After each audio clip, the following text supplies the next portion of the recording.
Bonjour et bienvenue à tous à cette session sur l'état de la recherche et les traitements de pathologies plaquettaires. Mon nom est Laura Savigny et je suis chargée de communication et affaires publiques au Consortium européen de l'hémophilie. Nous sommes un groupe de patients européens qui représente 47 groupes de patients nationaux en Europe, de l'Islande au Kyrgyzstan. Donc nous avons une étendue assez vaste. Donc, je vous suggère peut-être, si vous le souhaitez, de commencer par un tour de table où nous allons présenter les intervenants, mais aussi les participants. On souhaiterait savoir plus précisément quelle pathologie vous intéresse et quelle est votre attente de ce séminaire. Donc, je vais peut-être demander au professeur Marie-Christine Alexis de commencer la présentation. Est-ce que vous m'entendez? Voilà, je vais mettre ma vidéo et la caméra. Donc, bonjour à tous. C'est un grand plaisir d'être avec vous aujourd'hui. Donc, moi, je suis marseillaise. J'évolue au CHU de la Timone. Je coordonne également le centre de référence sur les pathologies plaquettaires constitutionnelles. Et puis, je m'investis également dans la recherche pour les pathologies plaquettaires héréditaires. Donc, voilà, on va avoir l'occasion d'échanger aujourd'hui et on est là pour vous. Donc, n'hésitez pas à nous poser vos questions. Céline, tu peux intervenir? Oui, bonjour à tous. Donc, moi, je suis le docteur Céline Falaise. Je travaille avec le professeur Marie-Christine Alessi à Marseille. Donc, je travaille pour le Centre des pathologies plaquettaires constitutionnelles et plus largement dans le Centre des maladies hémorragiques. Et aujourd'hui, on souhaitait échanger avec vous, voir un petit peu vos attentes et vos questions par rapport au Centre des pathologies plaquettaires. Et puis, on présentera brièvement notre fonctionnement et nos missions au sein du CRPP. Oui, bonjour. Alors, du coup, je suis Stéphanie Daquela. Je suis maman de deux petites filles qui ont une pathologie plaquettaire qui a été diagnostiquée il y a 2 ans. Donc, voilà, moi, j'interviens en tant que représentante du côté, pas médecin, mais plutôt témoin. Donc, voilà, je vais vous raconter mon histoire à tous. Voilà, maintenant, je voudrais ouvrir la session à d'autres participants qui souhaitent partager avec nous quelle pathologie plaquettaire leur intéresse particulièrement pour cette session et les objectifs de la session. Naturellement, si vous souhaitez rester anonyme, peut-être je souhaiterais vous demander de le noter dans le chat, de sorte à ce que nos médecins présents puissent avoir une meilleure idée de vos attentes. Commencer par la première présentation. Et celle-ci est l'état des lieux du CRPP par le docteur Falaise. Je vais arrêter de partager mon écran. Je voulais vous présenter un petit peu le CRPP, pour qui finalement ça s'adresse, dans quelles circonstances et l'organisation et nos missions. Donc finalement, quels sont ceux d'entre vous qui vont être amenés à venir consulter au sein du Centre des pathologies plaquettaires? Eh bien, c'est si jamais vous avez saigné de façon anormale et que votre médecin ou une première consultation au Centre des maladies hémorragiques n'a pas su répondre à cette question. Donc là, on sera plutôt dans le cadre de ce qu'on appelle les thrombopathies, c'est-à-dire lorsque les plaquettes ne fonctionnent pas de façon adéquate. La deuxième grande possibilité de consultation, ce n'est pas tellement sur le saignement, et c'est un petit peu ce qui fait la particularité du Centre des pathologies plaquettaires, mais c'est parce que sur votre prise de sang, on a vu que vous aviez des plaquettes qui étaient diminuées, qui étaient basses, et ça de façon répétée et depuis un certain nombre de mois ou d'années. Et donc là, on parle de thrombopénie, donc avec des plaquettes qui sont diminuées. Enfin, une autre des grandes options de consultation, c'est s'il y a un membre de votre famille qui est suivi ou qui est connu du Centre des pathologies plaquettaires, et vous serez alors amené à consulter, soit pour connaître votre propre statut, est-ce que vous aussi vous êtes atteint de cette pathologie plaquettaire, ou bien dans d'autres cas, on demande à ce que vous consultiez pour aider au diagnostic et aider au diagnostic précis et particulier au diagnostic génétique d'une thrombopénie ou d'une thrombopathie d'un des membres proches de votre famille. Finalement, comment se passent ces consultations? Elles vont se faire souvent en plusieurs étapes. On va s'intéresser, dans le cas de la thrombopénie, à savoir à quel moment de la différenciation et de la formation des plaquettes se trouve cette anomalie, hein, puisque les plaquettes sont fabriquées dans la moelle et par les mégacaryocytes qui vont se différencier progressivement. Et une anomalie génétique peut atteindre une de ces différentes étapes. Et c'est vrai que la recherche au sein du CRPP et du monde plaquettaire permet de mieux définir à quelle étape se situe l'anomalie et quelles conséquences cela peut avoir. Si on est plutôt dans le cadre de la thrombopathie, c'est-à-dire lorsque les plaquettes sont en nombre normal mais ne fonctionnent pas suffisamment, à ce moment-là, on va essayer par plusieurs techniques, plusieurs dosages, plusieurs méthodes d'investigation de voir à quel niveau de la plaquette l'anomalie se situe. Là, c'est le schéma qui est plutôt en bas à droite de la diapositive, où là, vous voyez que finalement, la plaquette, c'est une cellule qui a plusieurs fonctions, qui a plusieurs éléments, qui a des éléments pour maintenir sa membrane, tout ce qui est cytosquelette, et pour pouvoir se déformer et prendre les différentes formes pour les différentes étapes de son activation. Donc ça peut être une des grandes parts d'anomalies dans les thrombopénies ou les thrombopathies. L'anomalie peut se situer aussi au niveau des signaux qui sont émis ou reçus par la plaquette sur les récepteurs à la surface de la plaquette ou qui vont s'internaliser à l'intérieur de la plaquette. L'anomalie, elle peut aussi se situer au niveau des réserves de signaux qui sont ensuite envoyés à l'ensemble des autres plaquettes, au niveau des grains, des granules denses, des granules alpha. Ou alors ça peut se situer sur d'autres éléments intraplaquettaires. Donc cela montre que déjà c'est un prémisse de l'explication à la forme différente des atteintes plaquettaires, d'une part avec parfois une présentation clinique qui va être différente et un traitement qui peut sensiblement être différent. Et puis, ça montre aussi que certains éléments qui sont présents dans cette plaquette peuvent se trouver dans d'autres organes du corps. Et donc, la pathologie plaquettaire peut être une porte d'entrée à quelque chose de plus large et de plus général pour lequel on aura besoin de consulter éventuellement d'autres spécialités, d'autres médecins. Et ça, on reste quand même dans le cadre de la thrombopénie et de la thrombopathie, qui sont quand même des maladies qui sont rares, hein. On est dans le cadre des maladies rares. Ça, on le voit, par exemple, je vous ai donné l'exemple des cartes nationales de thrombopathie, c'est-à-dire ça, c'est les patients qui sont suivis de façon régulière au sein d'un centre de CRPP et pour lequel on a remis une carte au patient et le médecin a donné l'information également à nous-mêmes, le centre coordinateur. Et donc on voit par exemple pour les thrombopathies, hein, donc là où il y a une anomalie de la fonction, on a à peu près presque 500 patients qui sont porteurs de cette carte et pour lequel nous on a un retour du diagnostic.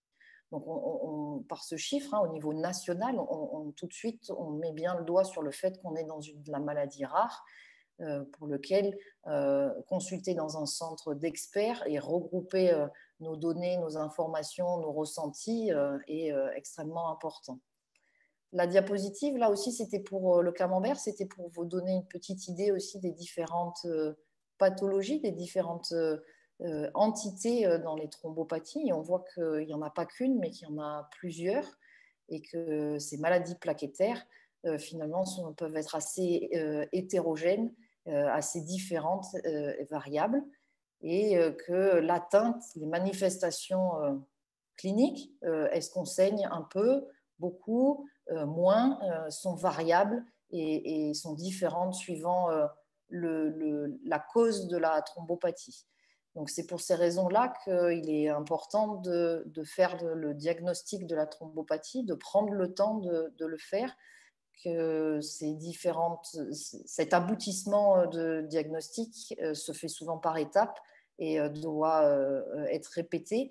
Et parfois, c'est vrai que c'est un peu compliqué pour vous de venir jusqu'au centre de référence de façon répétée, mais ça semble important pour nous pour mieux vous prendre en charge par la suite.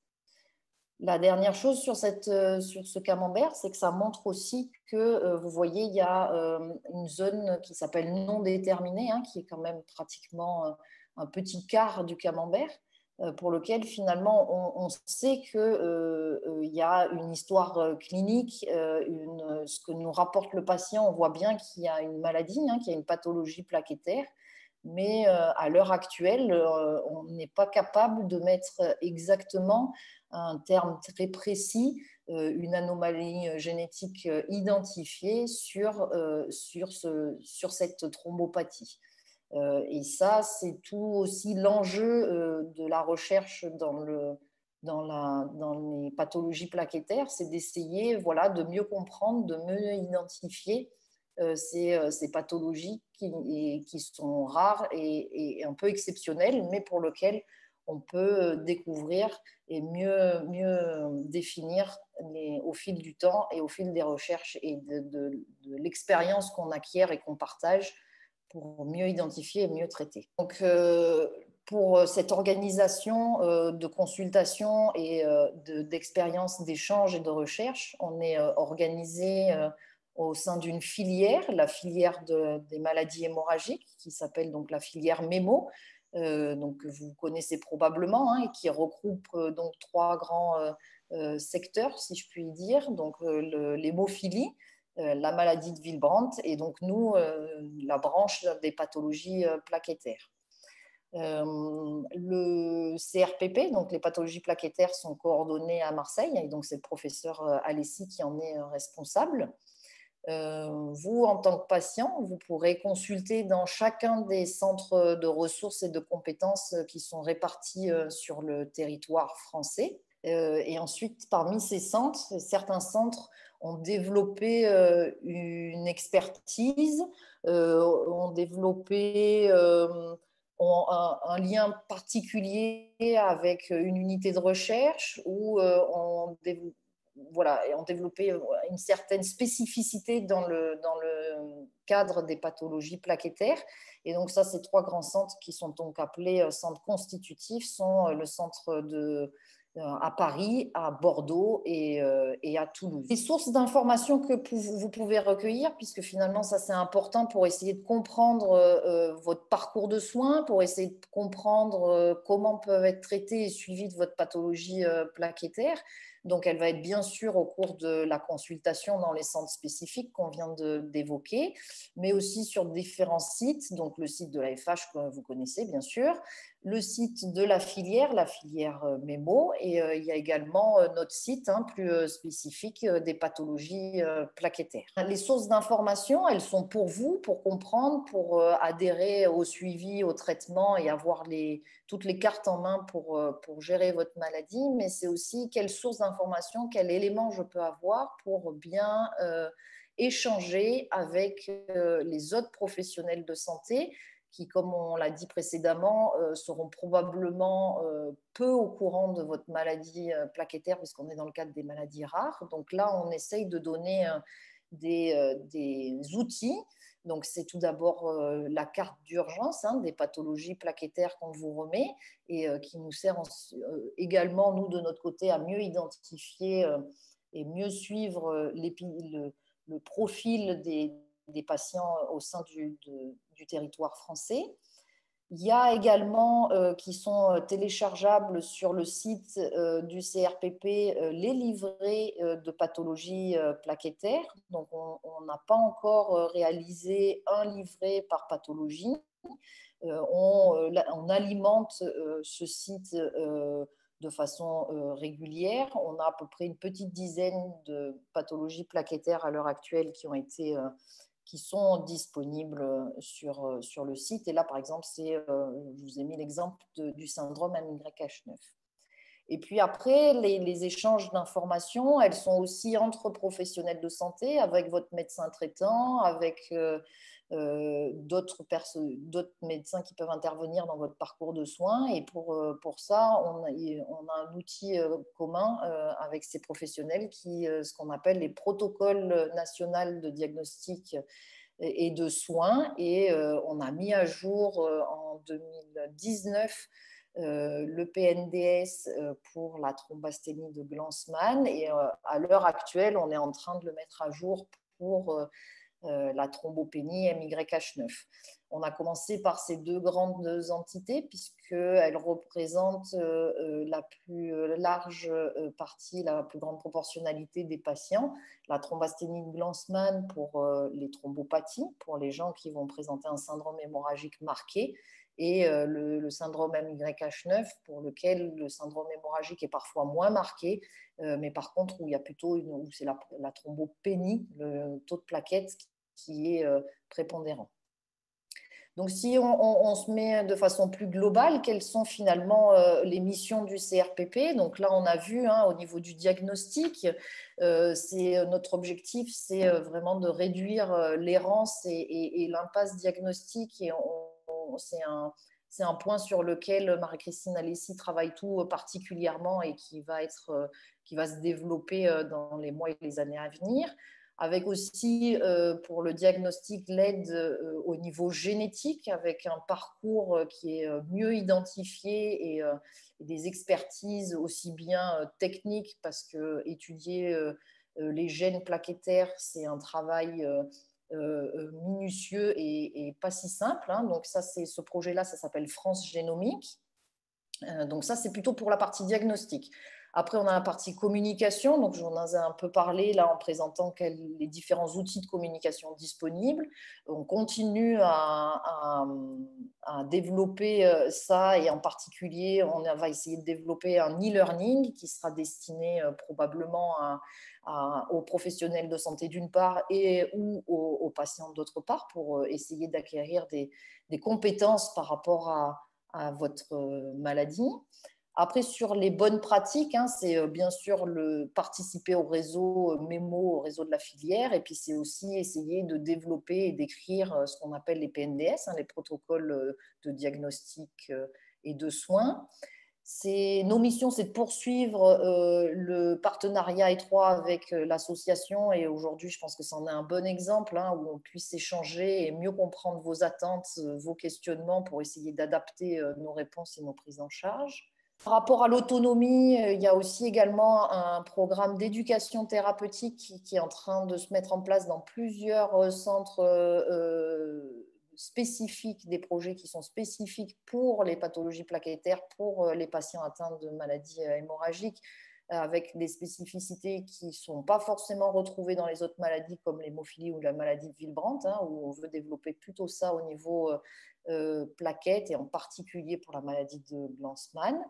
Et puis après, il y a des missions plus générales sur la formation, l'information, la recherche, pour lesquelles on a des interventions sur différents sites du CRC, donc là, évidemment, bien entendu, vu le contexte sanitaire actuel, ce n'est plus des déplacements physiques, mais on instaure des visioconférences pour essayer d'apporter la spécificité et l'expertise que l'on peut avoir au niveau des plaquettes aux autres centres et à l'ensemble des centres français. Donc finalement, qu'est-ce que l'intérêt du CRPP pour vous? Pourquoi il y a l'intérêt du suivi, du traitement au sein du CRPP? C'est parce que c'est un centre expert pour ces maladies rares, et pour pouvoir vous proposer de nouvelles approches, aussi bien diagnostiques que de prise en charge. C'est l'aide au suivi et à la prise en charge. On voit bien que ce suivi se fait avec des partenaires multiples, aussi bien au niveau des médecins de l'hémostase, des biologistes, mais aussi des cliniciens, des pédiatres, mais aussi d'autres spécialités si la pathologie plaquettaire concerne d'autres organes que les plaquettes. Et puis, on voit bien aussi toute l'importance dans l'avenir, aussi bien dans l'avenir, enfin surtout dans le diagnostic, mais peut-être aussi en partie dans la prise en charge et dans le traitement, l'importance de la recherche clinique pour mieux comprendre, voir quand quelle ou quelle attitude semble efficace ou moins efficace, comment améliorer le diagnostic, mais aussi la recherche fondamentale, hein, puisqu'on sait qu'il y a encore beaucoup d'éléments à découvrir ou au moins à mieux comprendre au niveau de cette petite cellule qui est la plaquette, hein, et qui a une action multiple et diverse.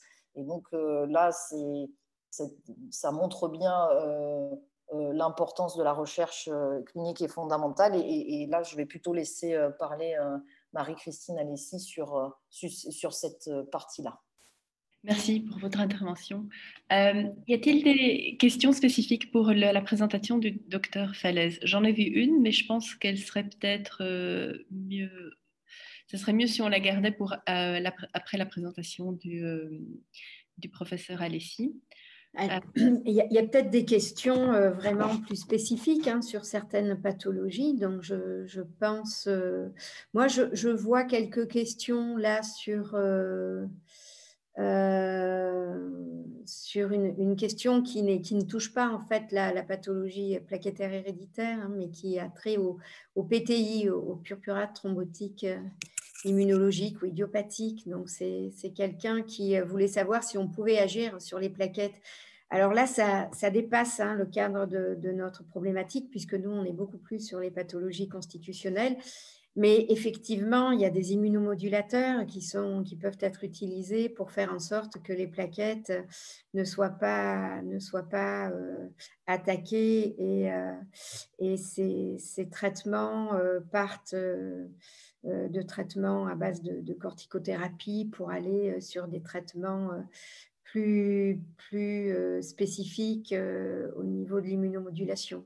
Voilà, mais voilà, c'est une question qui est un peu à part, mais je réponds quand même. Voilà, Merci. Sinon, il y a peut-être des questions plus spécifiques. Alors, Céline vous a parlé d'un site web, hein, pour les pathologies plaquettaires.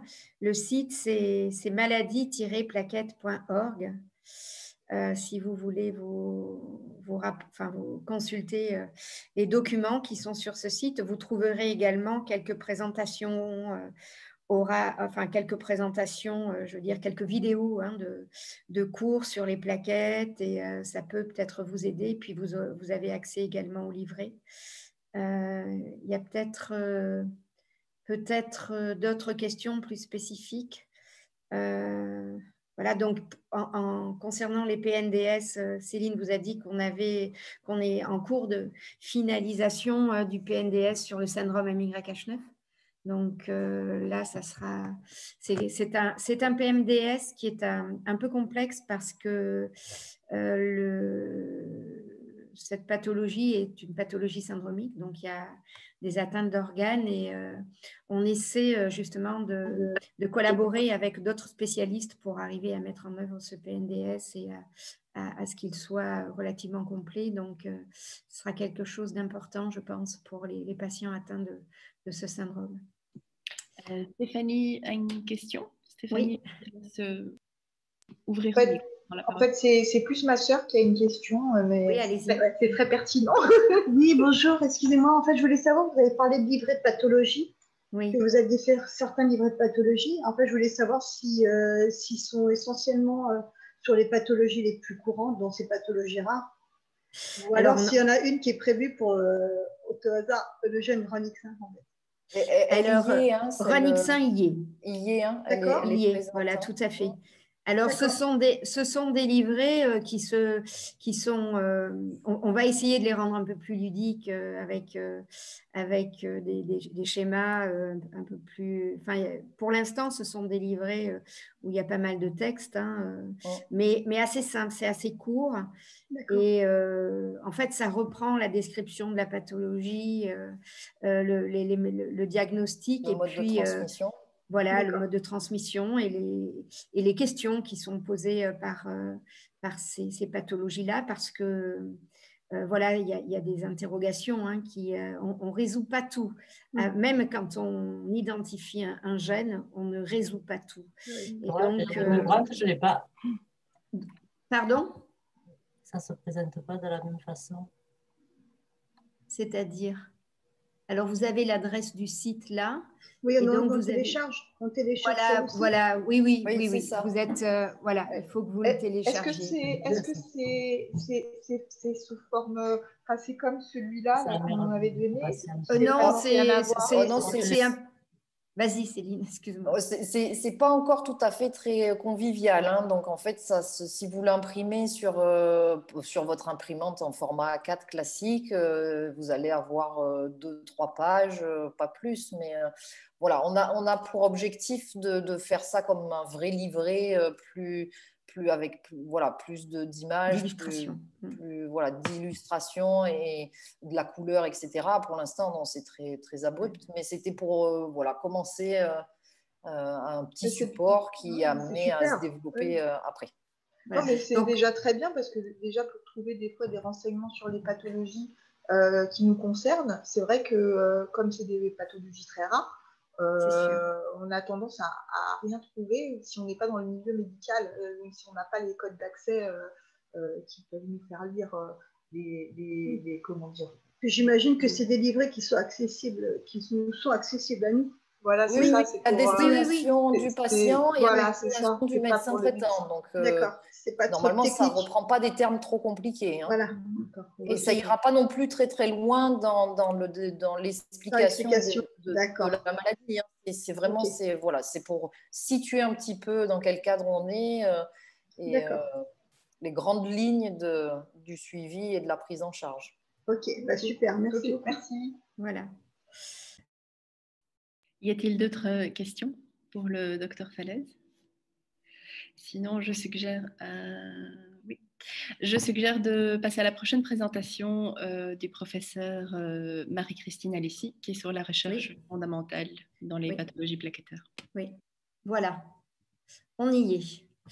Donc, j'ai choisi en fait de vous parler de la recherche qui est actuellement ciblée sur une production de plaquettes en quelque sorte artificielle.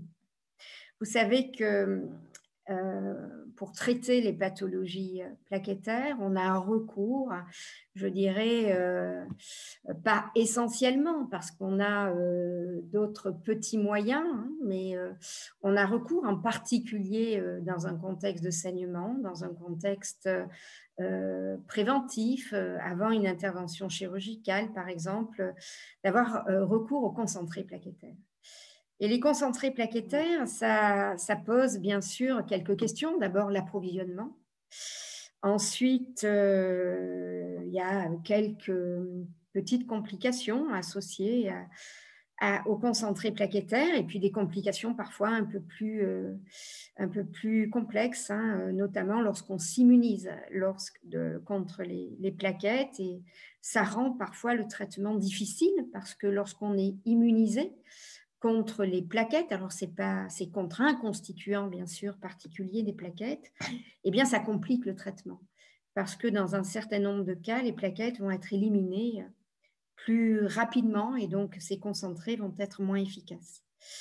Et je trouvais que c'était assez sympathique de vous dire qu'il y a quand même une recherche importante dans le domaine de la production de plaquettes que je qualifierais d'artificielles et qu'on pouvait, il y a quelques années de ça, dire que le résultat de ces recherches serait finalement très lointain. Et puis, on progresse, et puis on se dit que peut-être que ces plaquettes artificielles, on les aura dans pas si longtemps que ça. Donc, je vais reprendre avec vous quelques éléments importants pour bien comprendre la démarche qui a été mise en œuvre pour arriver à la production de ces plaquettes artificielles. Donc, sur le schéma de gauche, c'est un frottis sanguin. Vous voyez des globules rouges qui sont très gros, puis vous voyez des tout petits points à côté. Et donc, ce sont ça, les plaquettes. Ce sont ces tout petits points. Ces petits points, on a longtemps hésité à les appeler cellules parce qu'il n'y a pas de noyau à l'intérieur. Le globule rouge non plus, il n'y a pas de noyau. Mais c'est plus finalement une grosse vésicule. Et cette grosse vésicule, vous la voyez sur la droite, c'est effectivement une membrane qui contient beaucoup de grains Ah, on est allé trop. Non, voilà, qui contient beaucoup de grains. Vous voyez tout ce qui est marqué avec un signe G, GLI, MT, c'est pour mitochondrie. Puis il y a des vacuoles aussi. Donc, vous voyez que c'est un gros sac de billes, en quelque sorte, hein, mais qui a quand même des fonctions importantes, puisque vous savez que c'est la cellule qui est importante pour l'hémostase, en particulier l'hémostase primaire.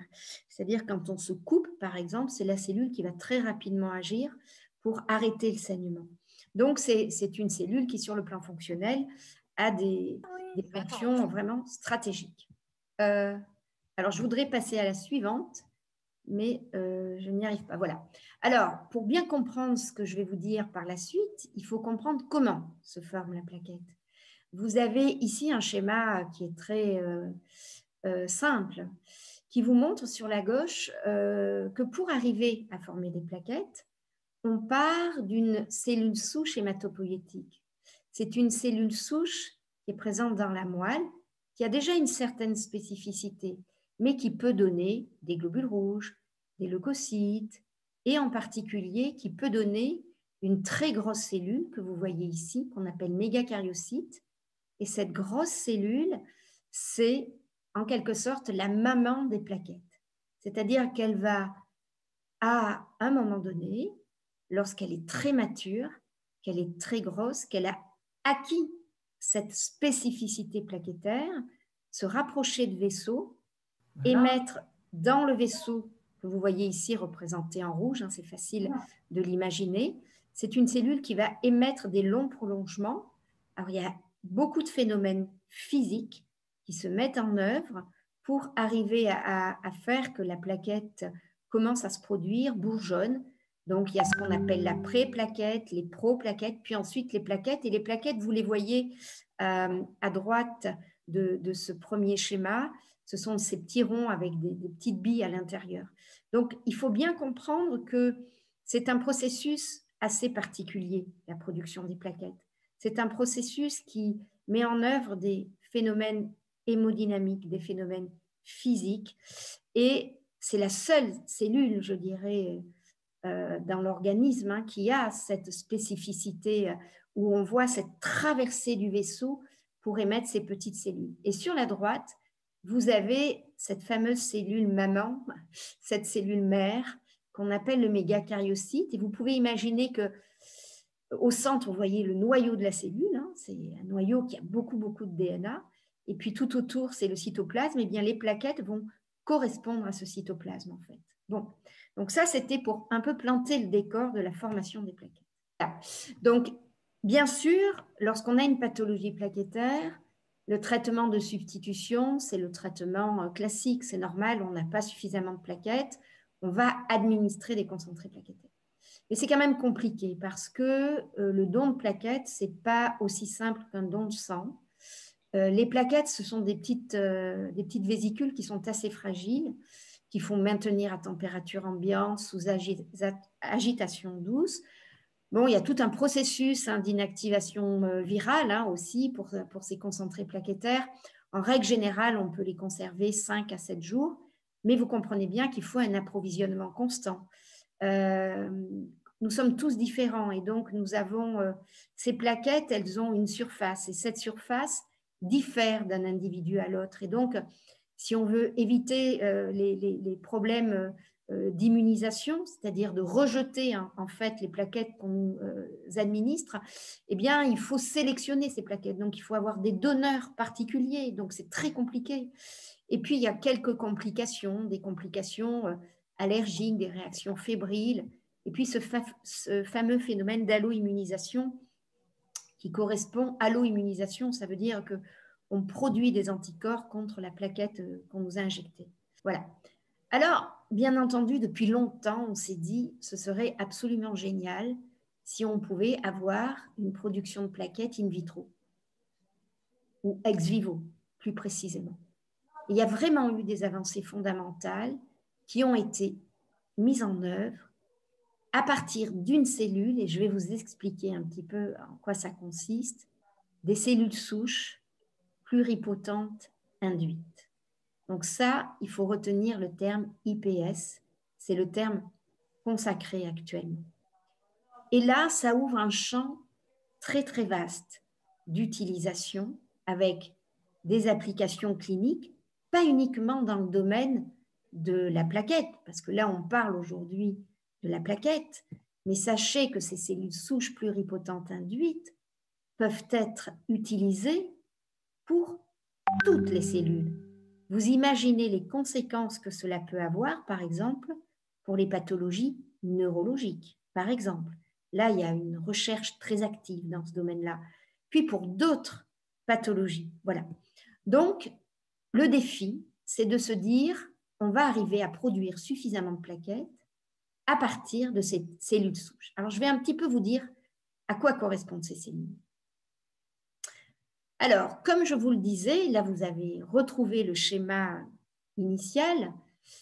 La première chose qu'on s'est dite pour produire des plaquettes, on s'est dit on va isoler ces grosses cellules mères, ces mégacaryocytes de la moelle osseuse, et puis on va produire des plaquettes.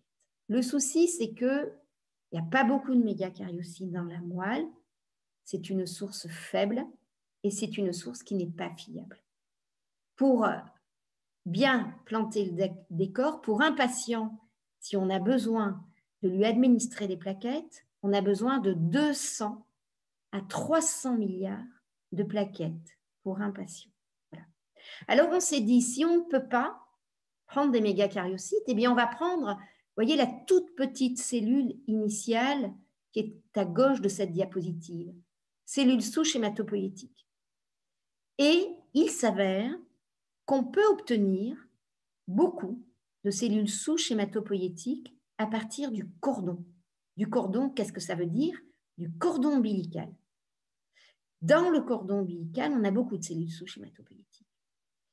Mais malheureusement, c'est encore une source insuffisante.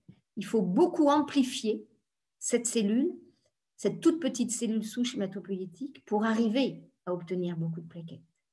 Donc, alors on s'est dit, on va aller en amont de cette cellule souche hématopoïétique. Qu'est-ce qu'on trouve comme cellule en amont de la cellule souche hématopoïétique? C'est ce qu'on appelle la cellule souche pluripotente. À ne pas confondre avec cellule souche multipotente. Pluripotente, qu'est-ce que ça veut dire? Ça veut dire que c'est une cellule souche qui peut donner ce qu'on veut.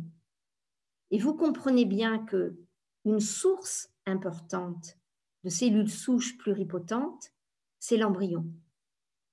Mais l'embryon, ça pose énormément de problèmes éthiques, de problèmes politiques. Et donc, c'est sûr que bien que ce soit quelque chose d'extraordinaire, parce que vous imaginez bien un embryon, il se développe pratiquement à partir de quelques cellules, d'une cellule, 2 cellules, 4 cellules. C'est-à-dire qu'on a, au début du développement de l'embryon, des cellules qui peuvent tout faire, qui peuvent faire du cerveau, du foie, de la peau. Voilà. Et donc, bien évidemment, ces cellules souches embryonnaires ont un intérêt colossal. Mais on s'est dit, ce n'est pas possible. Et donc, il y a quelqu'un d'extraordinaire qui a été nobelisé, j'ai sa photo un peu plus loin, qui a mis au point ces fameuses IPS. Alors, ces cellules qui sont des cellules souches pluripotentes, qu'est-ce qu'elles ont comme caractéristique? Elles s'amplifient de façon indéfinie. On peut les différencier en mégacaryocytes, c'est-à-dire qu'on va les mettre dans un environnement particulier qui va donner la cellule mère des plaquettes, et donc on peut produire des plaquettes. Diapositive suivante. Alors, ces IPS, qu'est-ce que c'est? Eh bien, en fait, on va partir d'une cellule adulte. Et c'est tout là le caractère génial de cette découverte, c'est de pouvoir prendre de la peau, de pouvoir prendre de l'intestin, de pouvoir prendre des cellules du sang, de pouvoir prendre des cellules à n'importe quel endroit du corps, d'arriver à les déprogrammer, c'est-à-dire qu'on va transformer finalement cette cellule adulte en une cellule pluripotente. C'est un retour en arrière. C'est la notion de rajeunissement en quelque sorte, hein, à l'extrême, c'est un peu ça. C'est-à-dire qu'on va obtenir une cellule souche qui va être dans un état indifférencié, pluripotent. Diapositive suivante. Alors, comment on fait pour ça? Eh bien, c'est une reprogrammation génétique. Le chercheur qui a été nobelisé pour ça, eh bien, il a constaté que si l'on introduisait dans une cellule adulte essentiellement 4 gènes, eh bien, on pouvait basculer dans un état pratiquement embryonnaire. À partir de là, ces cellules, eh bien, on les cultive. Vous voyez sur la diapositive un peu en bas, c'est en anglais, je m'excuse, mais c'est culture iPS cell, c'est-à-dire qu'on va cultiver ces cellules iPS. Et puis ensuite, eh bien, vous pourrez, en fonction de la pathologie sur laquelle vous travaillez, induire du neurone, induire une cellule épithéliale, induire des cellules spécialisées. Et c'est notre cas. Pour le mégacaryocyte, on peut effectivement induire une cellule spécialisée. Et vous voyez à la fin de cette diapositive, il est noté avantage, pas besoin d'embryon. C'est-à-dire qu'on peut partir de votre patrimoine génétique. On peut partir de votre identité pour créer une cellule finalement qui vous corresponde. Voilà. Alors le prix Nobel qui a été attribué en 2012 pour cette découverte, eh bien c'est le professeur japonais Yamanaka. Il y a énormément de recherches dans ce domaine au Japon. Et il a notamment, comme vous le voyez sur le diagramme du bas, pu montrer à partir d'un prélèvement de peau, d'une mise en culture des cellules de la peau, donc là ce sont des cellules adultes, en ajoutant 4 gènes, gène OCTA4, KLF4, CMYC et SOX2, qu'on arrive après plusieurs jours, bien sûr, je passe les détails, à obtenir ces cellules iPS. Alors maintenant, les choses ont grandement évolué, on a même des kits pour arriver à dédifférencier les cellules.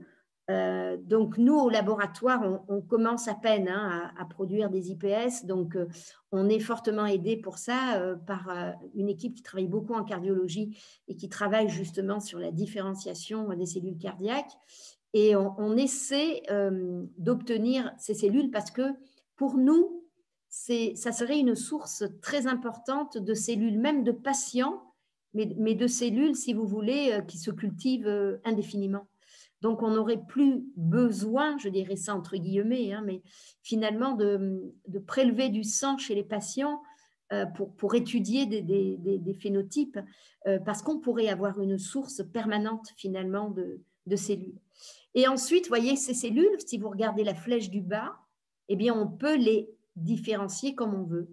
On peut faire du neurone, on peut faire de la rétine, on peut faire des cellules musculaires, et puis on peut les regreffer aux patients selon ses besoins finalement.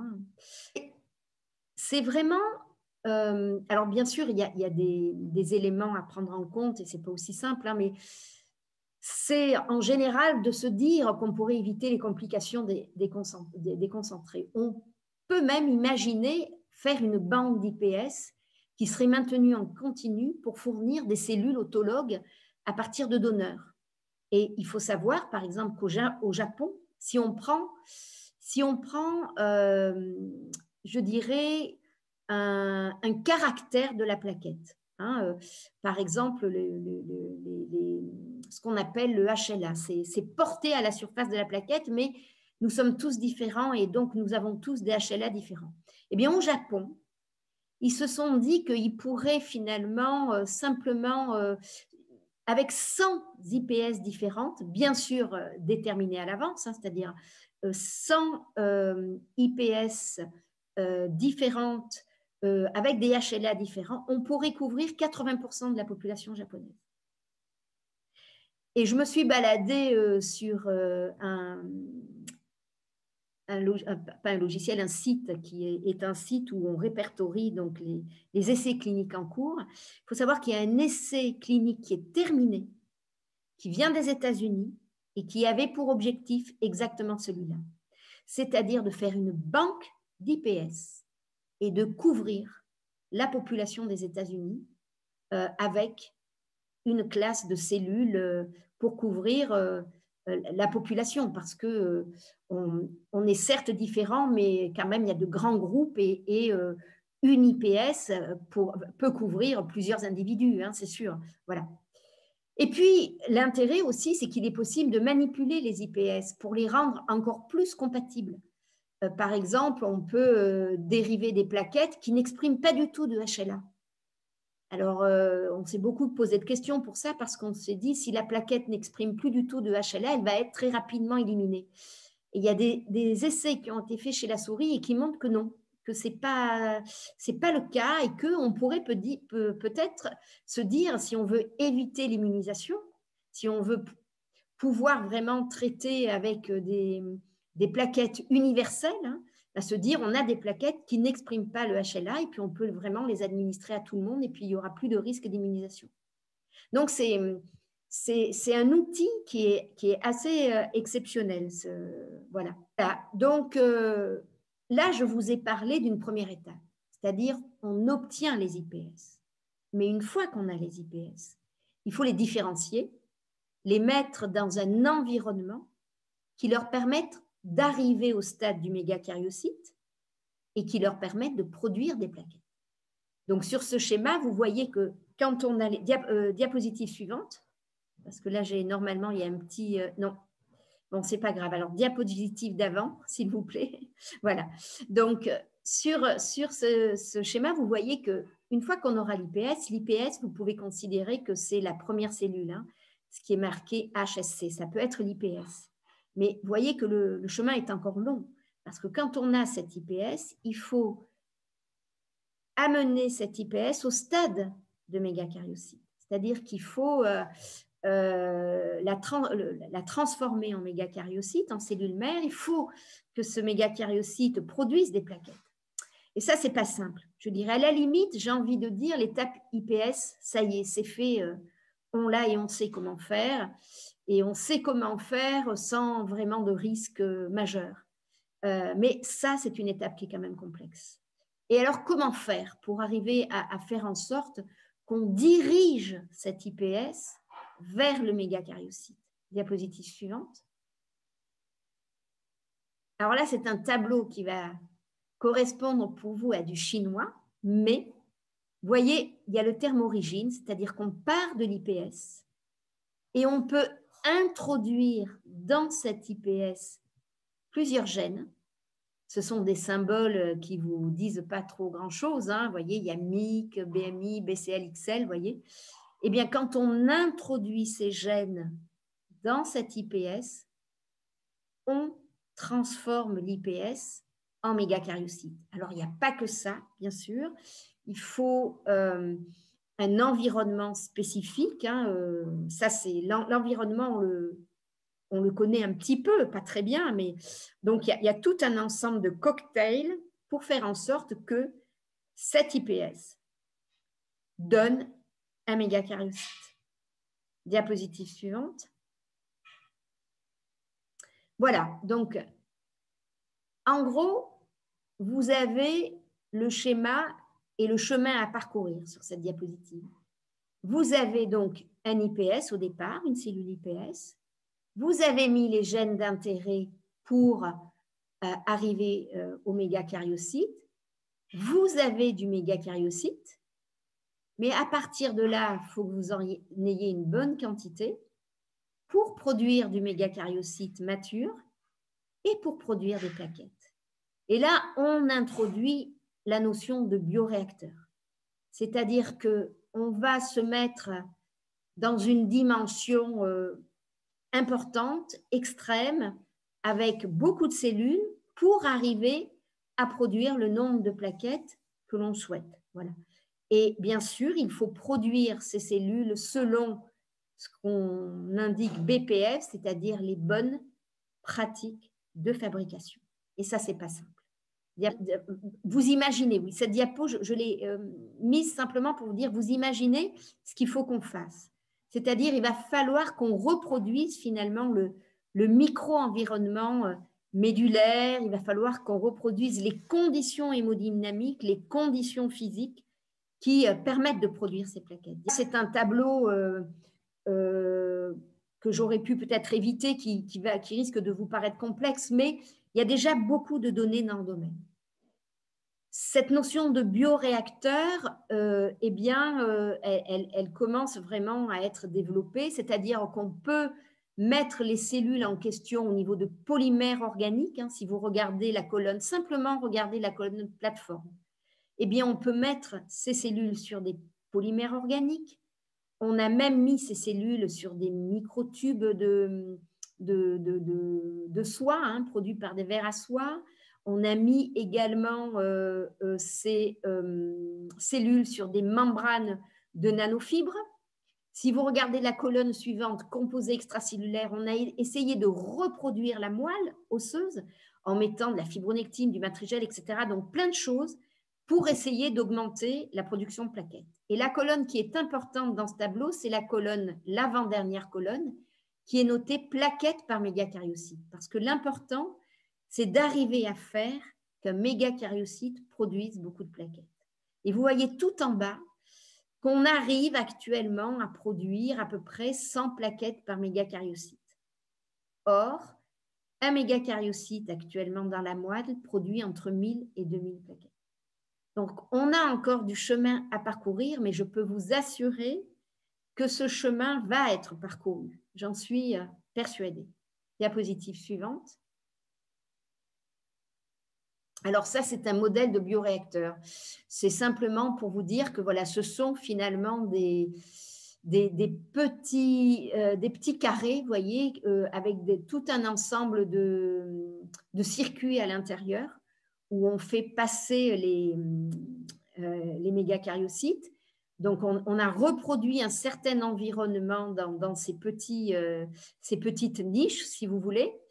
Et puis, si vous regardez carrément le bas, hein, les petits points verts correspondent aux mégacariocytes et les plaquettes sont produites à l'intérieur, dans l'espace marron.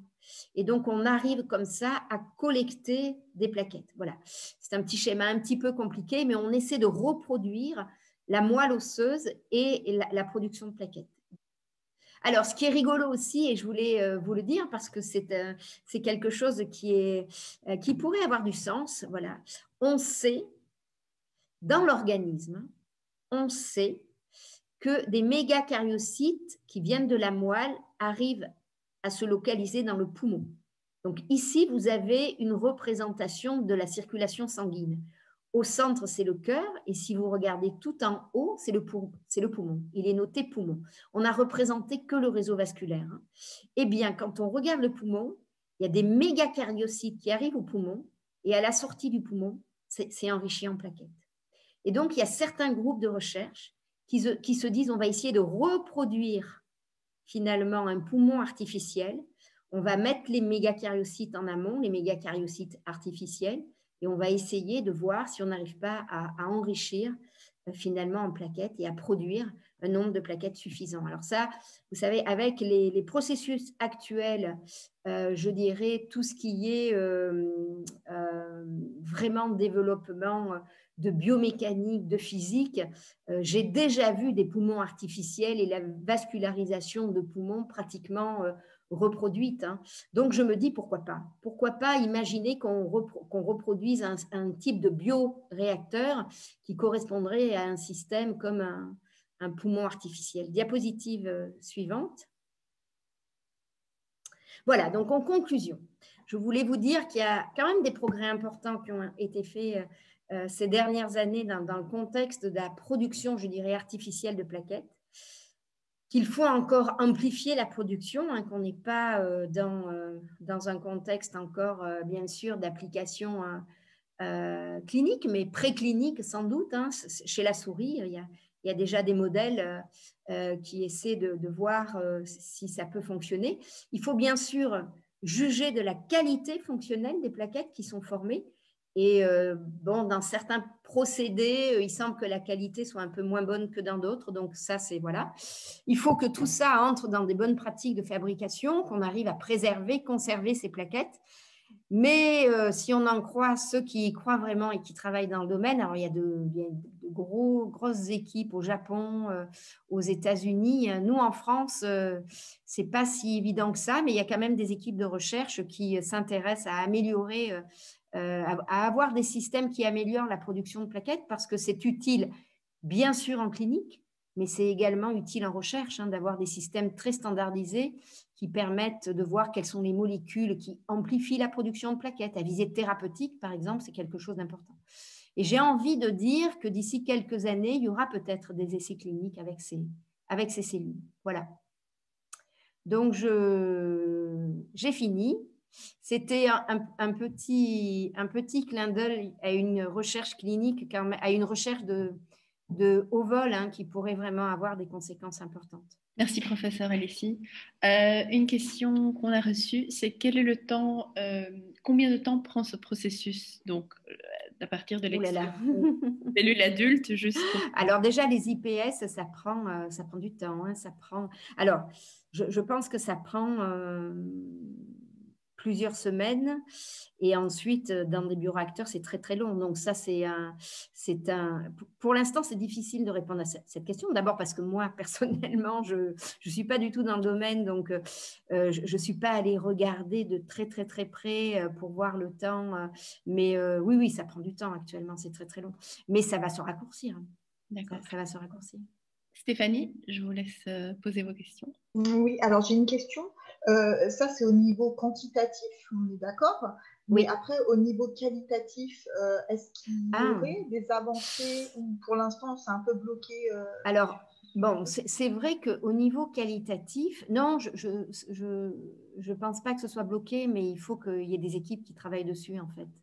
Et c'est vrai que dans un contexte... Alors, je pense que le travail de recherche sur la maladie rare se nourrit finalement de l'ensemble des recherches qui sont faites dans le contexte maladie rare. Et donc il y a tout l'aspect thérapie génique qui est un aspect qui marche, c'est extraordinaire ce qui a été fait dans le contexte de l'hémophilie.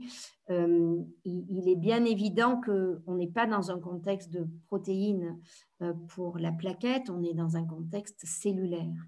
Donc, pour arriver à produire une plaquette qui soit donc strictement normale, c'est en fait de repartir sur une cellule souche, de modifier à l'intérieur de cette cellule souche le gène qui est anormal et de réimplanter cette cellule.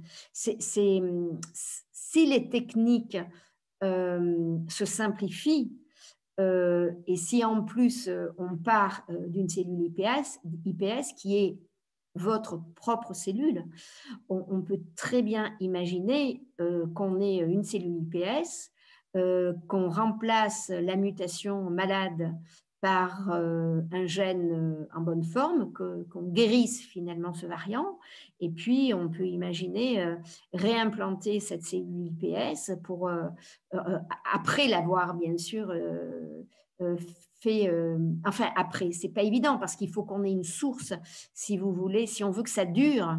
La durée de vie d'une plaquette, c'est une dizaine de jours. On produit pratiquement 10% de plaquettes tous les jours. Donc, il faut que cette cellule puisse vivre et puis se renouveler et puis reproduire des plaquettes, etc. Mais c'est pas impossible. Il y a des essais qui ont déjà été faits pour la thrombasthénie de Glanzmann dans ce contexte-là. Donc, mais pour l'instant, j'avoue que j'ai pas en tête, mais vraiment, je connais pas tout, d'essais en cours vraiment dans ce domaine-là. Et puis, en plus, pour arriver à cet état-là, je pense qu'il faut que ce soit vraiment une maladie qui mérite cette prise de risque. Alors, quand le traitement n'aura plus du tout de risque, c'est évident que ça sera peut-être quelque chose qui deviendra naturel et possible. Mais pour l'instant, c'est compliqué quand même d'envisager ça. Autant je me dis que la production artificielle de plaquettes, je me dis, dans 10, 15 ans, si on a vraiment des incubateurs, des bioréacteurs qui produisent énormément de plaquettes, qu'on arrive à se mettre dans des conditions d'environnement où oméga-cariocytes produisent peut-être plus de plaquettes que ce qu'on en produit en physiologie. Peut-être qu'il y aura des choses intéressantes, mais pour la correction au niveau d'une cellule, pour l'instant, je me dis, bon, c'est peut-être pas évident. Mais je trouve que dans certaines pathologies, par exemple syndrome MYH9, mais le problème, c'est presque une correction au niveau de l'embryon qu'il faudrait faire, parce que on aura du mal à corriger l'atteinte rénale, on aura du mal à corriger l'atteinte ophtalmo, voilà. Voilà, je le faire en amont, en fait. Oui, c'est ça, puis c'est carrément, enfin, donc c'est plus sa vocation, des gens qui sont en thrombopénie, ces IPS. Oui. Ah oui, oui, là pour l'instant, moi ce que j'ai voulu vous montrer, c'est peut-être la capacité de certains groupes de recherche à mettre en œuvre des processus qui permettent finalement de produire en grande quantité des plaquettes, et on pourra peut-être, s'il y a des banques d'IPS, comme cela se fait aux États-Unis, hein, le protocole est fini. Alors, je ne sais pas s'il est fini et s'il a réussi. Je ne sais pas si les EPS ont été mis en banque parce que j'ai juste vu l'annonce du projet. Mais vous imaginez une banque d'IPS où on vous dit, ben voilà, on a besoin des IPS, mettons pour telle pathologie, il y a une dégénérescence neurologique, il faut administrer des IPS, voilà, pour une maladie de Parkinson ou autre, voilà. On vous dit, OK, votre génotype, c'est quoi? Ben, il vous faut tel... vous comme sortez un groupe sanguin, carte de visite. Oui, c'est comme un groupe sanguin. Vous sortez votre carte de visite. On vous donne, on vous dit, ben voilà, c'est cet IPS-là qu'il vous faut. On transforme l'IPS en cellules neuro et puis on vous les. Enfin, ça, c'est du raccourci, hein, parce que ça veut bien dire que je ne suis pas dans ce monde-là pour l'instant, mais c'est un peu la vision simple. Voilà. Et il faut que vous sachiez que dans le domaine neuro, c'est un domaine très, très actif, hein, ce domaine-là. Donc, on est dans une phase très clinique. Vous pensez que les essais cliniques pourraient commencer dans combien de temps? Moi, je me dis une dizaine d'années. J'ai l'impression, et encore, peut-être que je me trompe, hein, peut-être que ce sera plus vite que ça. Mais pour l'instant, personne, en tout cas, à la fin des articles, notamment les grosses équipes japonaises, hein, puisque le brevet, il y a une équipe japonaise qui travaille beaucoup dans le domaine du mégacariocyte et des plaquettes. Ils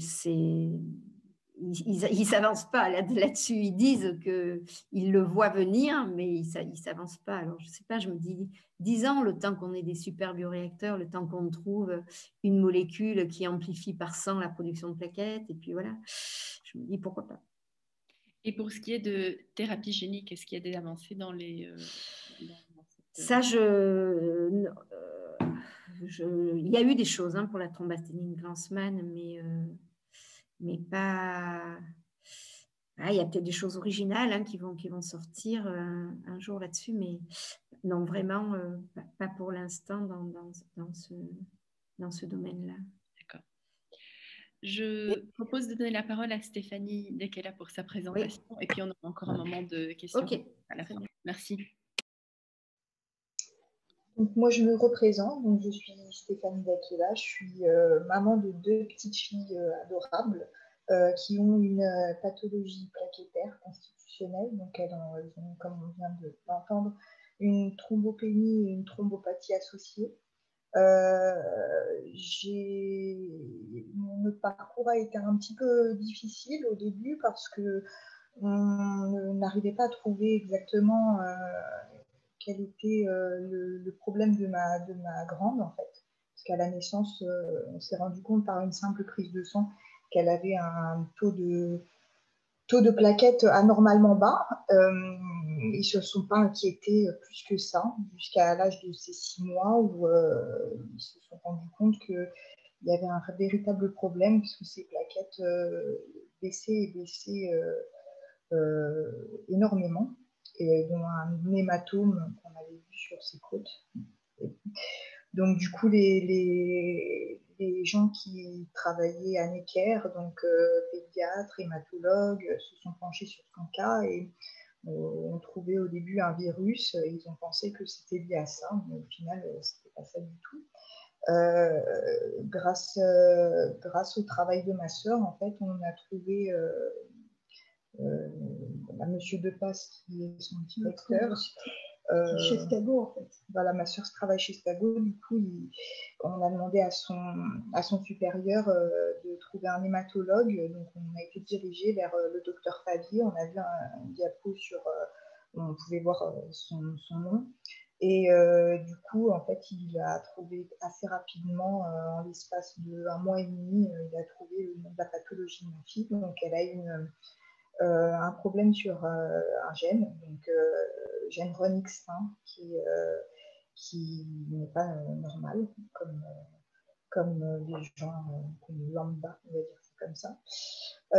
Donc depuis qu'on a diagnostiqué cette pathologie, en fait, elle continue à être suivie par le docteur Favier, et on surveille constamment, en fait, son corps, et voir s'il y a des pétéchies, des hématomes, enfin tout ce qui touche à une pathologie plaquettaire. De toute manière, des signes de mauvaise coagulation, parce que en fait, en gros, ces plaquettes baissent, augmentent, on ne sait pas trop pourquoi.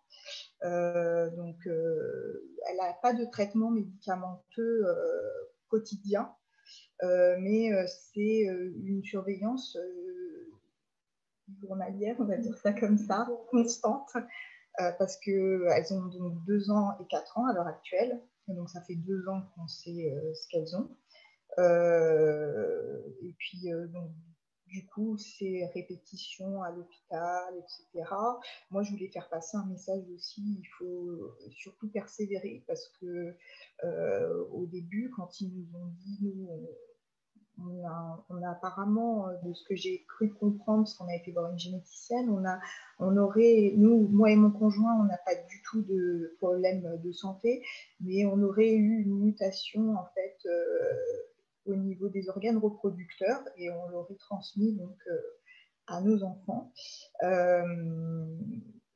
Donc au début, on arrive dans le milieu médical, on ne comprend pas très bien les termes, on ne comprend pas très bien ce qu'on nous dit. On nous parle d'un virus, donc du coup on s'est dit bon ben voilà, on va pas continuer plus que ça. Et en fait, le déclic, ça a été que le monsieur de Necker, le docteur Diana, nous a dit qu'au final, c'était pas ça, parce que le virus avait disparu du corps de ma fille, et qu'elle continuait à avoir des plaquettes qui faisaient un peu tout et n'importe quoi. Donc, suite à ça, bon, ben voilà, ça a été diagnostiqué. On nous a donné donc cette fameuse carte que vous avez pu voir avant. Donc, je l'ai cachée de ma fille quand même. Donc, cette carte pathologie plaquettaire. Et à chaque fois qu'on va aux urgences, on doit la montrer, et il y a un protocole à suivre. Donc, ce fameux protocole où derrière il y a marqué quels sont les traitements, etc. Et c'est très important, en fait. Grâce à ça, on évite, entre guillemets, des problèmes, parce qu'on se retrouve dans des maladies des fois extrêmement rares. En ce qui concerne les enfants, il y a 60 personnes en France qui sont touchées. Donc c'est vraiment très orphelin. Donc quand on va aux urgences, on tombe sur un pédiatre souvent, mais qui n'est pas un hématologue, qui ne connaît pas en fait les répercussions qu'il peut y avoir. Et ça permet en fait, cette carte-là, d'avoir quelque part une assurance. Parce que nous, moi en tant que parent, par exemple, je commence à connaître la maladie, je commence à l'apprivoiser, et je sais en fait plus ou moins, attention, je ne suis pas médecin, mais je sais plus ou moins qu'est-ce qu'il y a à faire. Et des fois, on se retrouve en face de médecins qui, forcément, avec les études qu'ils ont, pensent mieux savoir que les parents, Et donc, du coup, le protocole qui est mis en place et qui est excellent, il y a un numéro de téléphone, ils doivent appeler ce numéro de téléphone et on leur explique ce qu'ils ont à faire ou pas. Et ça, ça m'a servi énormément de fois parce que soit on tombe sur quelqu'un qui veut faire trop, soit on tombe sur quelqu'un qui veut faire pas assez, et ça peut avoir des répercussions qui peuvent être très, très compliquées pour mes enfants. Ça peut créer une hémorragie interne, et il faut faire très attention si les brèches en fait arrivent à coaguler correctement. Donc, je voulais aussi vous parler aussi je ne sais pas s'il y a des enfants qui sont touchés donc, dans cette session, mais il y a aussi les PAI à faire qui nous rassurent, nous, en tant que parents, et puis certainement les enfants, pour justement en fait, mettre en place comment dire, une ligne de conduite à tenir, c'est-à-dire l'enfant, dans le cas de mes enfants, l'enfant tombe sur la tête, qu'est-ce qu'il y a à faire, comment ils doivent le faire, parce que déjà que ceux qui sont avisés et qui connaissent la maladie ont du mal à réagir avec le stress, etc. Donc les personnes, quand on les dépose à l'école, qui ne sont absolument pas des médecins, ils n'ont plus qu'à suivre le protocole. Et puis ça aussi, c'est très bien pour tout ce qui est comment dire, gestion, parce qu'il faut dire ce qui est la pathologie, la maladie, tout ce qu'on nous a dit, le docteur Falaise, le professeur Alessi, tout ça c'est physique, mais après il y a aussi ce qui est psychologique, et il faut pouvoir en fait vivre avec cette maladie et comment dire, être le plus apaisé possible. Et ce qui est le plus dur, en fait, c'est de pouvoir poser justement des bases solides pour que notre vie soit fluide, voilà, fluide et normale. C'est-à-dire que moi, il y a 2 ans, je suis venue à Lille pour faire comment dire, un congrès avec l'AFH, et à aucun moment je me disais que la maladie de mes filles allait rentrer dans notre vie en tant que personne. Voilà, maintenant on la connaît, on sait comment l'apprivoiser, on sait qu'est-ce qu'il faut faire, les gestes qu'il y a à faire, et ça apaise. Alors effectivement, après, il y a des gens qui ont des médicaments, il y a des gens qui ont, pareil que mes filles, ont tenu une conduite à tenir, mais c'est en respectant en fait tout ce que les médecins nous disent, les médecins spécialistes nous disent, parce que des fois en fait il y a des contradictions, mais quand c'est des médecins qui sont vraiment en fait dans ce comment dire, dans cette dynamique, voilà, dans cette spécialité, on ne peut que les croire de toute manière. On a bien vu avec le professeur Alessi, ce sont des personnes qui sont impliquées dans leur travail et qui sont c'est des personnes, des pontes, en fait, on va dire ça comme ça. Donc voilà, pour moi en tout cas, voilà, ça nous aide énormément de savoir ce qu'il y a à faire, de suivre le protocole comme il est suivi, et ça ne pourra faire en sorte que de vous alléger dans votre vie quotidienne. Alors oui, peut-être que grâce à ce que nous a dit le professeur Alessi, peut-être qu'on pourra avoir beaucoup plus de plaquettes grâce à tout ce qu'elle nous a expliqué. Mais à côté de ça, tant que la science n'a pas résolu les problèmes qu'on peut rencontrer, le mieux pour nous tous, je pense, c'est de vivre une vie apaisée et sereine le plus possible. Parce que c'est pas une fatalité, en gros. Moi, mes filles, je les changerais pour rien au monde, malgré tout. Et puis voilà, c'est tout ce que je voulais dire. Si vous avez des questions, si vous voulez me poser sur ma vie, même personnelle, il n'y a pas de souci, je répondrai. Et puis voilà, je pense que j'ai tout dit, Laura. Merci Stéphanie pour ce beau Pas de problème. témoignage. Si vous avez des questions, n'hésitez pas à lever votre main virtuellement. Il y a un bouton qui est dans le système Zoom, ou alors de poser votre question dans le chat. Je vais peut-être revenir vers le professeur Alessi. En amont de ce séminaire, on avait reçu une question par rapport au syndrome d'Alport, MYH9. Et la question se portait sur s'il existait un traitement global en amont pour les anomalies qui suivent suite à ce désordre, à cette pathologie, pardon, en ponctuel, et s'il y a donc un traitement pour éviter une destruction, un endommagement des organes. Oui, je comprends. Alors, premièrement, le syndrome d'Alport n'est pas le syndrome MYH9. Hein, les gènes concernés ne sont pas les mêmes. Mais effectivement, ça se ressemble et c'est un diagnostic différentiel du syndrome MYH9. Alors, en ce qui concerne le syndrome MYH9, c'est... non, il n'y a pas de traitement qui va éviter les complications, qui va éviter l'évolution. Le syndrome MYH9, c'est un syndrome hétérogène. Hein, il y a des personnes qui ne vont souffrir que d'une thrombopénie.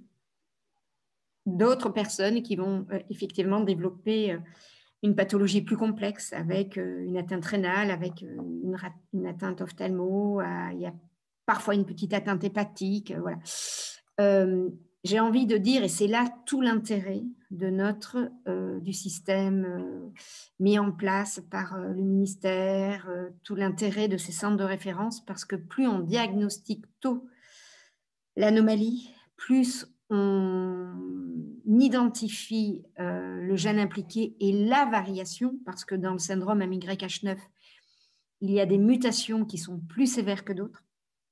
Et donc, plus on identifie la pathologie tôt, plus on pourra mettre en œuvre des moyens préventifs qui vont faire en sorte que l'évolution soit, je dirais, la plus lente possible.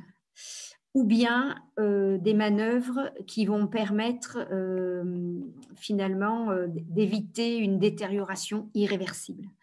Je pense en particulier à la surdité, je pense bien sûr à l'insuffisance rénale qui peut être terminale et qui peut aboutir sur une greffe rénale dans le cas du syndrome MYH9. Donc, je dirais que plus on connaît sa maladie, plus on connaît les gestes à faire et ne pas faire, plus on va arriver à la contrôler et à la connaître. Maintenant, c'est évident qu'il y a des évolutions qui peuvent être plus rapides que d'autres. Il y a des cas avec la même mutation, on peut avoir aussi une variabilité d'expression. Mais voilà, je pense que une chose vraiment importante à dire, en particulier pour le syndrome MYH9, c'est de dépister tôt, d'arriver à avoir une bonne relation avec le spécialiste de la maladie, d'arriver à bien comprendre si on est dans le cas d'une forme sévère ou moins sévère et qu'on arrive à correctement appréhender voilà, l'évolution et puis les gestes à faire. Et en ce sens, l'éducation thérapeutique est très, très, très, très importante. Alors, pour le syndrome MYH9, c'est vrai que ça met en jeu plein de disciplines différentes, notamment des néphrologues, des ORL, etc. Mais je crois que si on arrive à diagnostiquer cette maladie le plus tôt possible, bon, on peut être un peu plus confortable. Mais il n'y a pas de remède miracle. Il n'y a pas de remède miracle. Pour certaines formes, hein, je dis bien pour certaines formes. Alors moi, malheureusement, je n'arrive pas à répondre dans le chat. Là, donc, j'ai vu qu'il y avait quelques questions. D'abord, merci à Fabrice. Hein, je ne sais pas s'il est encore avec nous, mais parce qu'il donne des explications sur des mots que j'ai utilisés qui n'ont peut-être pas été compris par tout le monde. Donc, il y avait une question sur les cellules pluripotentes. Peuvent-elles aussi se différencier en granulocytes? Oui. franchement, ça se différencie en ce qu'on veut, mais je ne suis pas sûre que ce soit, voilà, que ce soit quelque chose qui soit applicable pour le syndrome MYH9. Hein. Là, on va très, très loin. Je veux dire, on peut imaginer des choses, mais voilà. Il y avait également une syndrome MYH9, oui, concerne effectivement la chaîne lourde de la myosine et ben il y a une question qui rejoint un peu les IPS, mais non, là, on ne peut pas dire que les IPS vont changer le cours de cette maladie. Hein. Je vous ai vraiment présenté comment dire, un des objectifs de ces IPS pour la production de plaquettes, mais dans un contexte plus pathologique. Quand on prend un IPS, par exemple, imaginez un patient qui a une maladie, on prend un bout de peau et on fait des IPS avec sa peau. Il faut savoir que le gène muté est présent. Il est présent si c'est une mutation qui est héréditaire, qui est constitutionnelle, qu'on a depuis la naissance. La mutation sera présente dans toutes les cellules de l'organisme. Donc, il va falloir faire un traitement particulier pour cette cellule pour éliminer la mutation et faire en sorte que la mutation disparaisse et qu'on remplace le gène muté par un gène plus normal. Voilà. Mais c'est... voilà, il faut pas, je veux dire, il faut prendre ce que je vous ai dit, il faut le prendre tel quel, je veux dire. Il faut pas essayer de l'appliquer à votre pathologie parce que là, ça marchera pas. Ça marchera pas. Mais voilà, c'est juste une piste qui est quand même une jolie piste. Voilà. Sinon, merci à la patiente hein, qui a vraiment, expliqué ce qu'on peut imaginer ressentir. Je trouve que c'est bon, la pathologie qui affecte ces deux petites filles, c'est une pathologie qui est... J'espère en tout cas que vous n'aurez pas de soucis parce que là aussi, l'évolution, elle est imprévisible. Mais aussi, oui, oui. Oui, voilà. Mais je pense que... J'en ai pas parlé, mais oui, effectivement. Voilà, mais bon, il se pourrait que, voilà, que tout se passe bien, qu'il n'y ait rien. Alors, il ne faut surtout pas vivre avec le poids de cette pathologie. Il faut, voilà. Il faut par contre régulièrement visiter le spécialiste et puis justement pouvoir discuter. Quoi, voilà. C'est pour ça qu'en fait, j'ai bien expliqué, j'ai bien dit, suivez vraiment ce que vos médecins vous préconisent. C'est ça. En fait, j'ai voulu faire dire quelque chose d'assez général parce que je sais que dans les gens qui nous écoutent, il y a vraiment très peu de chances qu'il y ait quelqu'un qui ait une mutation du gène RUNX1. Mais en fait, les personnes avec qui j'ai parlé, même en règle générale malades, qui n'ont rien à voir avec les pathologies plaquettaires, en fait, ça apaise le physique de suivre, d'avoir une ligne de conduite, vraiment. Alors moi, je sais les risques qu'elles encourent, comme toute maladie, il y a des risques, mais le fait de devoir faire quelque chose, comme par exemple prendre un traitement ou suivre l'évolution de ses PTCH, etc., ça apaise énormément et ça aide à avoir l'impression d'avoir un impact, parce que nous, on n'est pas chercheurs, mais on attend que les chercheurs trouvent des choses, comme par exemple ce que vous nous avez expliqué oui. sur l'IPS. Voilà, oui. Mais je voulais juste quand même compléter. Relativement génial. Hein. Ouais. Mais je profite aussi pour dire une chose. C'est qu'il y a eu beaucoup de discussions à propos du Covid-19 hein, et je trouve que ça a beaucoup décrédibilisé un petit peu la recherche, un petit peu la médecine. Enfin, ça a été... Et voilà, il faut quand même revenir sur Terre et savoir que quand même, il y a de superbes équipes de recherche, il y a des progrès fantastiques qui sont faits et voilà, et ne décrédibilisons pas, je veux dire, la recherche et le monde médical autour de problématiques qui ont été des problématiques, à mon avis, beaucoup trop médiatisées. Donc, je voulais m'exprimer là-dessus parce que c'est un point très, très important pour nous en tout cas, hein, qui travaillons tous les jours à l'hôpital, à la faculté et tout ça. Sachez que quand même, il y a de la belle science et que les choses progressent. Voilà, c'est un petit peu le message que je voulais vous donner au travers de ce topo en tout cas. Je pense aussi que en fait, l'avenir dira tout en fait. En gros, même si pour l'instant il y a des interrogations, il y a des gens qui sont réfractaires à certaines choses, sincèrement, dans l'avenir, on verra très bien qu'il y a des très très bonnes choses dans la médecine. On ne peut pas tout faire, malheureusement, ça serait bien, d'une baguette magique, mais laissons le temps au temps. Et toutes les avancées sont bonnes, même si ça ne concerne pas forcément la pathologie qui nous concerne. Donc voilà. Ok. Merci pour cette belle intervention. S'il y a encore une toute dernière question, je donnerai encore 1 minute pour la poser. Sinon, je pense qu'on est arrivé à la fin de notre session. Moi, personnellement, ce que je retiens de ces sessions, c'est l'importance de l'éducation thérapeutique pour le patient, comme nous l'a dit Stéphanie, mais également du partenariat entre patients et médecins pour s'assurer de trouver les meilleures pistes pour la gestion de la pathologie au quotidien. Et également l'importance du diagnostic le plus tôt possible et un espoir pour peut-être des traitements dans le futur, un futur qui devient peut-être de plus en plus proche. Je souhaiterais vraiment remercier tous les intervenants et également les participants pour votre participation à ce séminaire.